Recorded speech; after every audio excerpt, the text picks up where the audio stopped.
사도신경으로 신앙을 고백하겠습니다. 나는 전능하신 아버지 하나님 천지의 창조주를 믿습니다.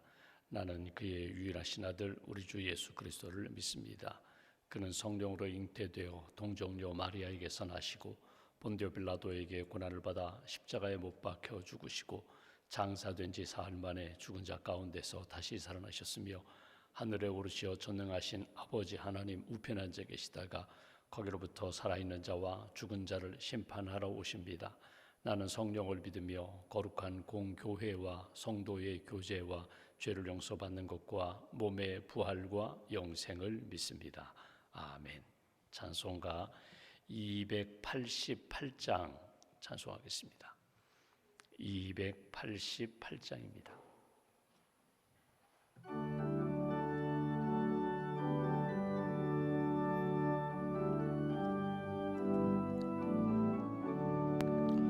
예수를 나의 구주 삼고 성령과 피로써 거듭나니 이 세상에서 내 영혼이 하늘의 영광 누리도다. 이것이 나의 간증이요 이것이 나의 찬송일세. 나 사는 동안 끊임없이 구주를 찬송하리로다. 온전히 주께 맡긴 내 영 사랑의 음성을 듣는 중에 천사들 왕래하는 것과 하늘의 영광 보리로다. 이것이 나의 간증이요 이것이 나의 찬송일세. 나 사는 동안 끊임없이 구주를 찬송하리로다. 주 안의 기쁨 누림으로 마음의 풍랑이 잔잔하니 세상과 나는 간 곳 없고 구속한 주만 보이도다. 이것이 나의 간증이요 이것이 나의 찬송일세. 나 사는 동안 끊임없이 구주를 찬송하리로다. 아멘. 기도하겠습니다. 살아계신 하나님, 우리를 변함없이 사랑하시는 하나님, 어제는 주님의 날로 또 우리 고유명절 설날로 하나님 앞에서 믿음으로 감사함으로 지키게 하시고 또 새날 새아침 우리에게 기도의 영성을 주셔서 하나님 앞에 엎드려 기도하며 하루를 시작하게 해주셔서 감사합니다. 예수님 하루를 시작하실 때 미명 한적한 곳에 가셔서 기도하시고 하루를 시작하셨던 것처럼 오늘 이 아침에도 주님 만나 주님의 말씀을 듣고 믿음을 확인하며 하루를 시작합니다. 연휴 기간 동안 어느 곳에서 무엇을 하든지 또 어떤 만남을 갖든지 예수님의 향기가 되고 예수님의 기쁨이 되고 또 예수님의 복음의 편지가 되는 귀한 한 날 지킬 수 있도록 하나님께서 동행하여 주시옵소서. 우리에게 믿음을 주시고 구원의 확신을 주셔서 감사합니다. 주님과 늘 동행하며 임마누엘의 신앙으로 걷기도 하고 뛰기도 하고 또 사명을 감당케 해주셔서 감사합니다. 오늘 하루도 주 안에서 감사하며 기뻐하며 주님 기뻐하시는 믿음의 길 잘 걸어갈 수 있도록 주님 함께하여 주시옵소서. 우리 가정을 위하여 기도합니다. 설 명절을 지키며 우리 가정 안에 다시 한번 믿음을 확인하는 하나님이 기뻐하시는 예배하는 가정, 온 가족이 다 예수님 믿고 구원받아 하나님 나라의 백성으로 구원의 확신을 가지고 살아가는 가정이 되기를 소망합니다. 어둡고 악한 영들은 다 떠나가게 하시고 갈등과 분열을 일으키는 영들은 떠나가게 하시고 화평케 하시고 또 기쁨과 감사가 넘치는 복된 가정으로 가족들로 주님 굳게 세워 주시옵소서. 부부가 하나님이 짝지어 주신 것을 늘 기억하며 서로를 존중하며 사랑하며 믿음 안에서 행복한 믿음의 인생을 살아가기에 부족함이 없도록 우리 가정 안에 사랑의 영성으로 충만하게 채워 주시옵소서.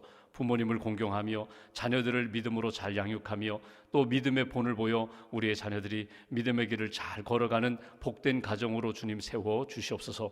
믿음의 유산을 남기는 가정이 되게 하시고 하나님이 기뻐하시는 어느 곳에 가든지 아브라함 가정처럼 복의 근원이 되고 통로가 되는 그런 가정으로 굳게 세워 주시옵소서.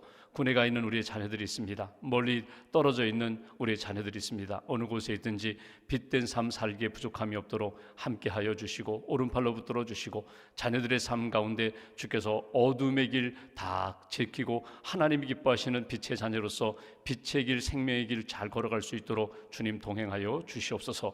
하나님 이 나라 이 민족을 긍휼히 여기셔서 하나님 세우신 지도자들 위해 하나님을 두려워하며 국민들을 사랑하며 하나님이 기뻐하시는 사랑과 공의가 강물처럼 흐르는 대한민국 되기를 소망합니다.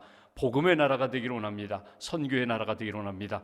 우리 대한민국 하나님 어려운 역사 가운데서도 지켜주신 것처럼 하나님 우리 대한민국이 하나님이 기뻐하시는 의의 나라가 될 수 있도록 주님 함께하여 주시옵소서. 국군 장병들 또 하나님 경찰 공무원, 소방 공무원, 교육 공무원 하나님 맡겨주신 사명들 잘 감당하게 하시고 하나님이 기뻐하시는 뜻을 이루는 일에 부족함이 없도록 은혜 위에 은혜로 채워 주시옵소서. 먼저 믿는 그리스도인들 언제나 하나님 앞에서 빛의 자녀가 되게 하시고 소금의 삶을 살게 하시고 많은 사람들을 주의 길로 인도하는 복음의 다리가 될 수 있도록 주님 함께하여 주시옵소서. 2023년 한 해 동안 우리가 가지고 있는 기도 제목이 있습니다.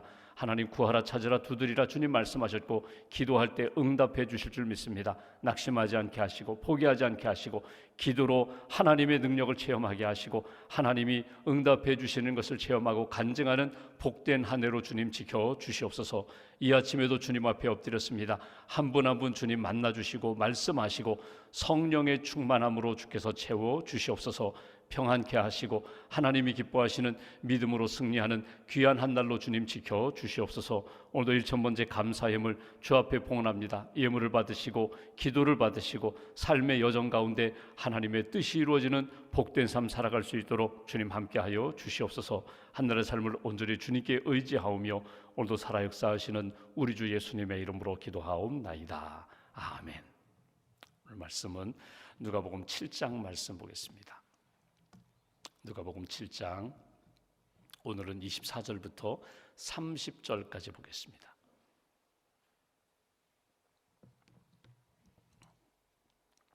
(24절부터 30절까지) 함께 봉독합니다. 요한이 보낸 자가 떠난 후에 예수께서 무리에게 요한에 대하여 말씀하시되 너희가 무엇을 보려고 광야에 나갔더냐? 바람에 흔들리는 갈대냐? 그러면 너희가 무엇을 보려고 나갔더냐? 부드러운 옷 입은 사람이냐? 보라, 화려한 옷을 입고 사치하게 지내는 자는 왕궁에 있느니라. 그러면 너희가 무엇을 보려고 나갔더냐?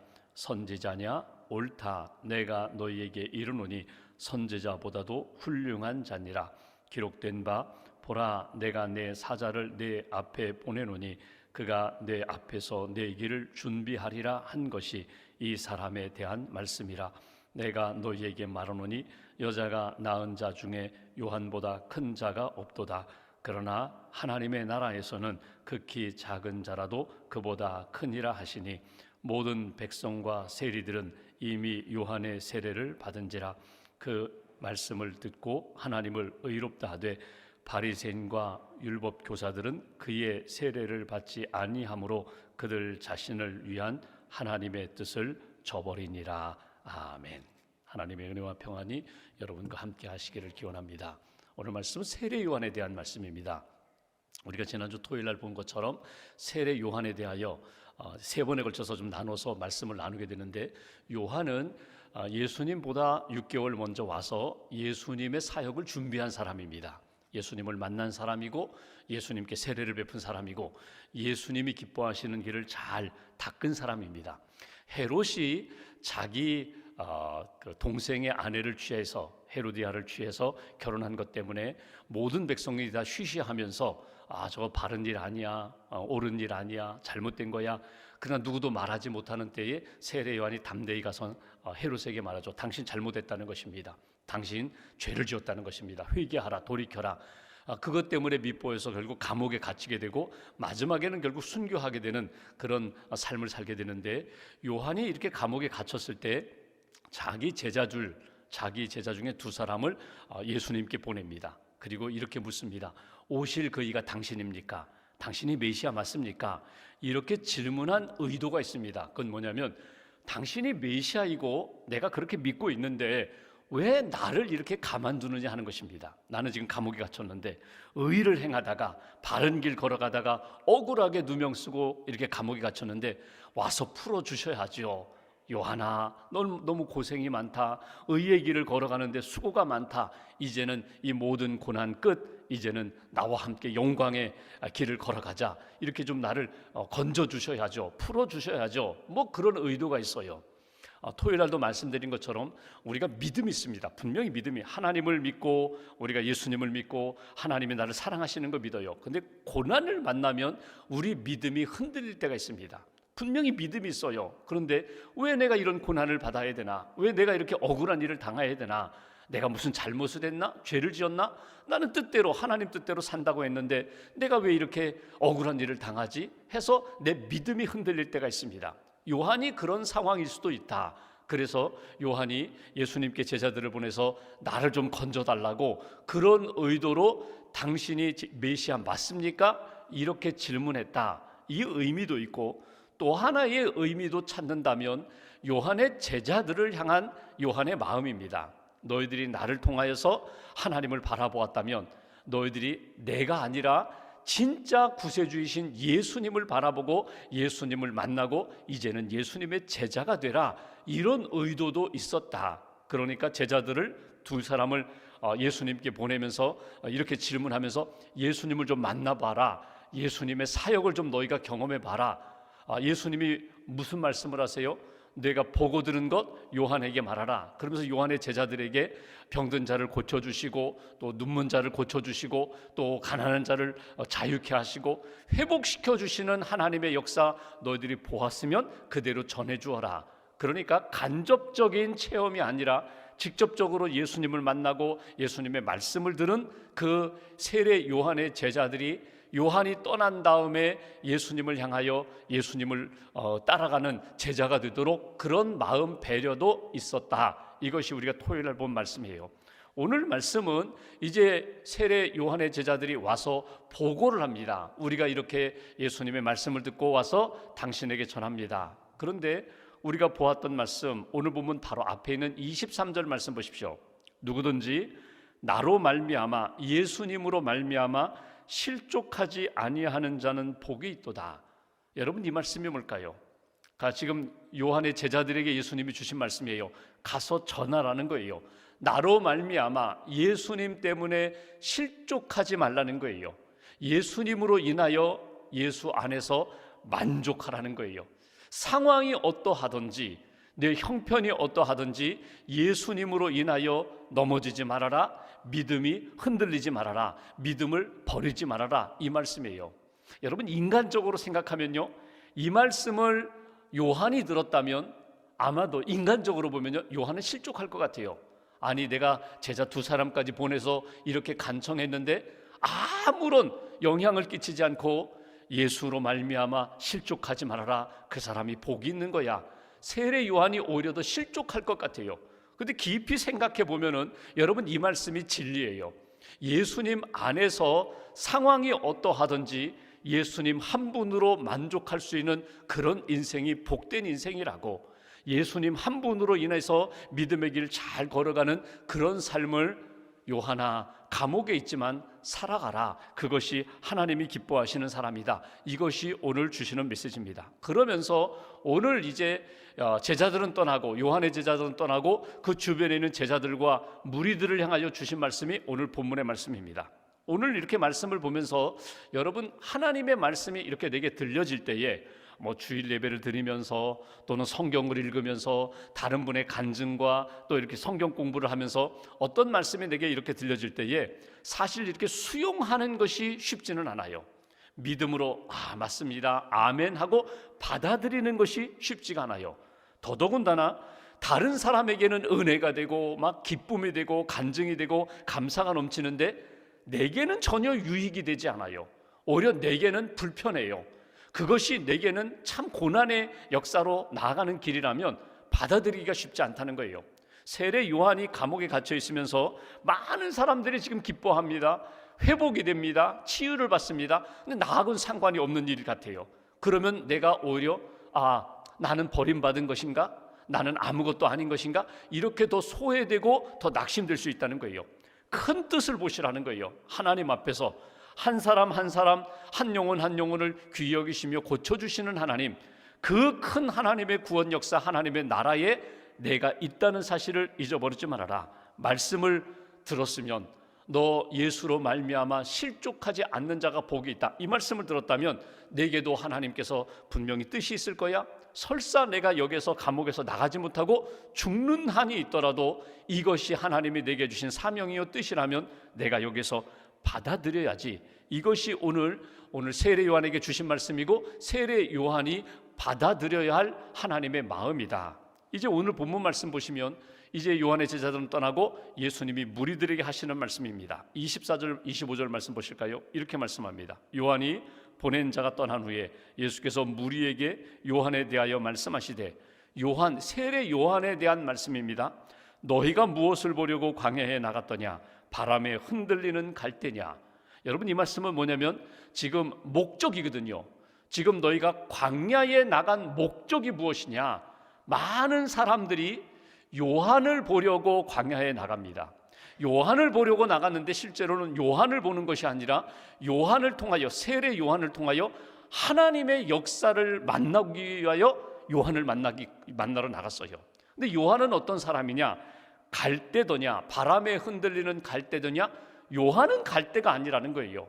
여러분, 여기 갈대라는 것은 뭐냐면, 갈대 아시잖아요.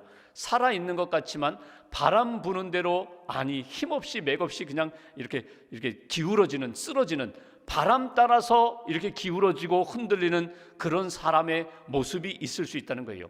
다시 말하면 중심이 있는 것 같지만 중심 없이 세상의 풍조에 따라, 바람 따라, 세상의 유행 따라, 경향 따라 이렇게 흔들리는 그런 인생들, 세례 요한은 그렇지 않다는 거예요. 세례 요한은 중심이 있는 사람이다. 하나님이 주신 믿음의 사람이다. 요한은 그런 사람 아니라는 거예요. 너희가 요한을 보러 광야에 나갔더냐? 요한은 그런 사람 아니다. 25절 보실까요? 그러면 너희가 무엇을 보려고 나갔더냐? 부드러운 옷 입은 사람이냐? 보라, 화려한 옷을 입고 사치하게 지내는 자는 왕궁에 있느니라. 요한은 세상의 화려함을 추구했던 사람이냐? 아니라는 거예요. 그는 광야에서 낙타 털옷을 입고 메뚜기 석청을 먹으면서 그렇게 수도자처럼 산 사람들이라는 거예요. 하나님 앞에서 절제하며 경건함으로 살았던 사람이다. 화려한 옷, 쉽게 말하면 세상의 권력이라든가 세상의 재력이라든가 세상의 인기를 추구하기 위해서 사는 사람들은요, 왕궁에 있다는 거예요. 권력을 탐하는 사람들, 높은 자리를 탐하는 사람들 다 왕궁 안에 있지, 광야에는 그런 사람 없다는 거예요. 여기서 세례 요한은 어떤 사람이냐? 세례 요한은 세상 따라 바람 따라 흐르는 그런 인생이 아니라 하나님이 주시는 믿음의 사명과 중심을 가지고 살았던 사람이고, 세상의 화려함, 눈에 보이는 화려함이 아니라 오히려 하나님이 주시는 생명을 가지고 오히려 절제하며 경건하면서 살았던 사람이다. 너희들이 광야에 왜 나갔더냐? 요한을 보러 나갔더냐? 26절 보십시오. 그러면 너희가 무엇을 보려고 나갔더냐? 선지자냐? 하나님의 사람이냐? 옳다. 내가 너희에게 이르노니 선지자보다도 훌륭한 자니라. 요한은 하나님의 사람이야. 하나님의 말씀을 받아서 전한 사람이야. 하나님의 말씀을 받아 전한 내용이 무엇입니까? 내 뒤에 예수님이 오신다. 저분이 예수님이시다. 저분이 구원자다. 저분이 어린 양이다. 이렇게 선포한 선지자, 말씀을 받아 전한 그 메신저가 맞다. 27절 보십시오. 기록된 바 보라, 내가 내 사자를 내 앞에 보내노니 그가 내 앞에서 내 길을 준비하리라 한 것이 이 사람에 대한 말씀이라. 요한은 준비한 사람이었다. 그러니까 주인공이 아니라 조연이었다는 거예요. 그러니까 예수님 오시기 전에 길을 닫고 예수님 내 뒤에 오십니다, 이제 등장합니다, 그렇게 준비한 인생을 산 사람이야. 그런 사명을 가지고 산 사람이야. 그 사람이 바로 요한이라고 지적해요. 여기서 우리가 한 가지 딱 오늘 먼저 기억할 것이 있습니다.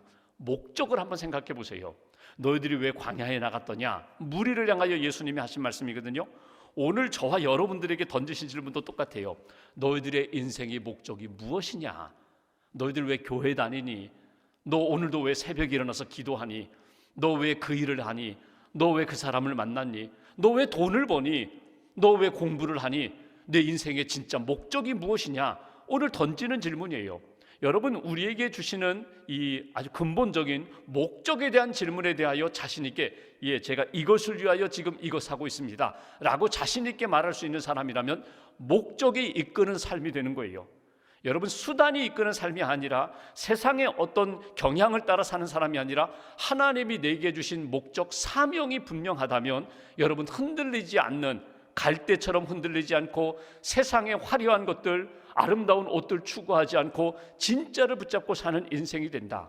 여러분, 우리가 왜 교회를 다니나요? 왜 우리가 신앙을 가졌나요? 가장 중요한 목적이 있다면요, 구원받기 위해서예요. 하나님이 내게 주시는 생명, 영생을 얻기 위해서예요. 이 땅에서 영원히 사는 것이 아니라 하나님 나라 백성으로 살기 위하여 우리는 교회를 다니거든요. 우리는 신앙생활을 하는 거거든요. 예수님을 왜 믿어요? 왜 예수님처럼 살아가요? 왜 예수님처럼 희생해요? 내가 하나님의 백성이 되기 위하여, 영생을 얻고 하나님 나라의 삶을 살기 위하여 우리는 교회에 다녀요. 여러분, 교회의 목적이 무엇입니까? 예수님이 말씀하신 것처럼 교회, 건물, 여러분 성전, 이곳은 내 집이 만민이 기도하는 집이다.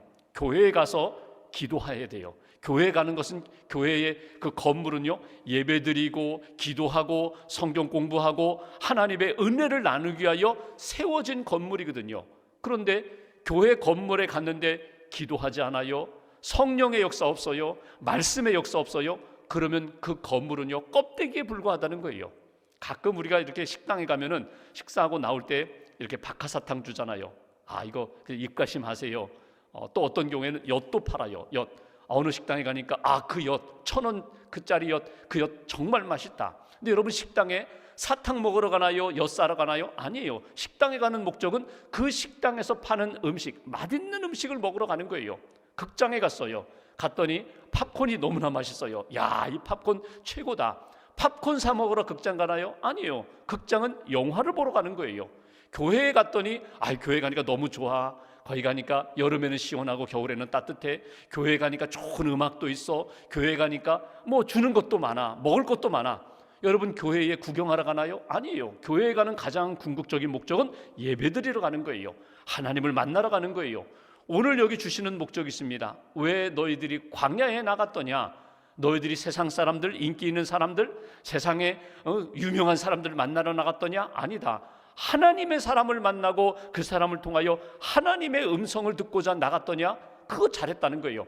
세례 요한은 하나님이 보내신 선지자일 뿐이지 요한은 구원자가 될 수 없다는 거예요. 요한을 통하여 그가 예언하고 그가 준비한 예수님을 만나는 인생이 되어야 된다. 이것이 너희의 목적이 되어야 된다. 그것이 바로 주시는 메시지예요. 아침에 한번 기도하시면서 오늘 하루 하나님이 내게 주신 시간, 오늘 내가 어떻게 사용하는 것이 하나님이 기뻐하실까? 내 인생의 목적, 방향을 한번 잘 점검해 보십시오. 목적이 분명하다면 나는 하나님의 나라가, 하나님의 사람이 되기 위하여, 구원받기 위하여, 하나님의 나라의 삶을 살기 위하여 나는 살아갑니다. 목적이 분명하면 그 목적에 합당한 힘 있는 인생으로 하나님이 붙들어 주신다. 그렇다면 오늘 이 요한에 대하여 예수님이 마무리하시면서 주시는 메시지가 있어요. 요한은 어떤 사람인가? 28절 말씀 보실까요? 오늘 요절 같은 말씀. 내가 너에게 말하노니 여자가 낳은 자 중에 요한보다 큰 자가 없도다. 그러나 하나님의 나라에서는 극히 작은 자라도 그보다 크니라 하시니라. 여러분, 이 말씀이 좀 헷갈려요. 요한이 크다는 얘기인가 작다는 이야기인가? 요한은 큰 자이면서 동시에 하나님의 나라에서는 요한은 정말 작은 자처럼 그렇게 산다. 이게 주시는 메시지거든요. 요한은 큰 자이면서 하나님의 나라의 관점으로 보면 요한은 하나님의 나라 백성이면서도 정말 작은 자야.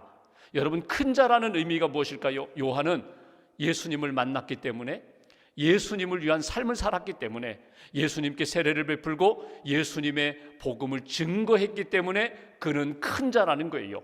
이 요한의 그 큰 자의 모습을 너희들도 따라가라. 세례 요한의 모습을 너희들도 붙잡아라. 동시에 하나님 나라에서는 이 요한보다 작은 자 없다. 그 얘기 뭐예요? 요한이 왜 이렇게 작다고 표현하셨을까요? 요한이 많은 일을 했지만, 귀한 일을 했지만 감옥에 갇혀 있으면서 요한이 지금 기대하고 있는 그 속마음을 예수님이 지적하시는 거거든요. 요한은 지금도 기적을 기대하고 자기중심적으로 그렇게 오실 메시아 당신입니까? 고난 가운데 흔들리는 모습이 있다면 요한은 작은 자다. 하나님 나라의 백성에서 자기중심적으로 살고 십자가의 의미를 제대로 이해하지 못하고 십자가를 붙잡지 못하고 십자가의 길을 걷지 못한다면 구원 받았음에도 불구하고 하나님 앞에 크게 쓰임받고 있음에도 불구하고 그는 지극히 작은 자에 불과해. 이것이 오늘 주시는 메시지예요. 여러분, 하나님 나라 백성으로 살아가면서 여러분 십자가를 놓치면 우리는 작은 자가 되는 거예요. 베드로가 그랬죠. 주는 그리스도시요 살아계신 하나님의 아들입니다. 고백한 다음에 그래 바요나 시모나 복이 있다. 내가 내 믿음의 고백에 교회를 세우리라. 내가 십자가를 지리라. 그랬더니 베드로가 안 됩니다. 예수님 십자가 얘기 좀 하지 마세요. 어떻게 십자가 얘기를 합니까? 그때 사단아 내 뒤로 물러가라. 갑자기 큰 자였던 베드로가 갑자기 사단이 돼버려서 너 물러가라. 작은 자가 돼버리는 거거든요. 십자가 붙잡고 하나님이 내게 어떤 사명을 주시든지 그 길을 내가 걸어가리라. 이것이 오늘 주시는 메시지입니다. 여러분, 하나님의 나라가 어떻게 이루어져요? 예수님의 비유로 얘기하면 보이지 않게 이루어져요. 씨앗을 뿌렸어요. 소리도 없이 뿌리를 내리고 싹이 나고 그리고 꽃 피고 열매 맺어서 30배, 60배, 100배의 결실을 맺어요. 누룩에다가 이스트, 이 발효 이렇게 이스트를 넣었더니 하룻밤 지나고 났더니 밀가루 반죽 전체가 다 발효가 되어버렸어요. 이게 하나님의 나라라는 거예요. 소리 소문 없이 이렇게 생명이 들어가면 거기에서 생명력이 나타나고 거기에 질적인 변화도 나타나고 양적인 변화도 나타나면서 하나님의 나라가 이루어지는 것처럼 우리 한 사람 한 사람이 예수님을 믿고 내 안에 예수님 생명이 있으면 내가 마치 누룩을 변화시키는 것처럼, 누룩이 밀가루 반죽을 변화시키는 것처럼 내 주변의 삶을 하나님의 나라의 삶으로 이렇게 바꾸어 변화시키는 것, 내가 십자가의 영성을 가지고 주님과 함께 믿음의 길을 잘 걸어갈 때에 오늘 하나님의 나라는 세워지는 거야. 이것이 오늘 세례 요한에 대하여 말씀하시면서 우리에게 다시 한번 주시는 메시지입니다. 오늘 다시 한번 기도하시면서 내 인생의 목적이 무엇인가? 나는 무엇을 위하여 살고 있는가? 하나님 앞에서 오늘도 나는 무엇을 해야 되는가? 하나님의 나라 백성으로 십자가 놓치지 않고 주님과 함께 십자가 생명길 잘 걸어가시면서 나를 통하여 이루어 가시는 놀라운 하나님의 나라의 역사를 여러분 자신도 경험하시고 여러분 주변에 있는 사람들에게도 예수님의 생명의 역사가 나타나는 그런 선한 영향력 발휘하면서 살아가는 귀한 인생 되시기를 주님의 이름으로 기원합니다. 기도하겠습니다. 오늘 말씀 붙잡고 우리가 함께 기도하겠습니다. 이 아침에도 깨워주셨고 또 기도의 자리에서 기도하게 하셨습니다. 우리는 너무나 연약한 존재입니다.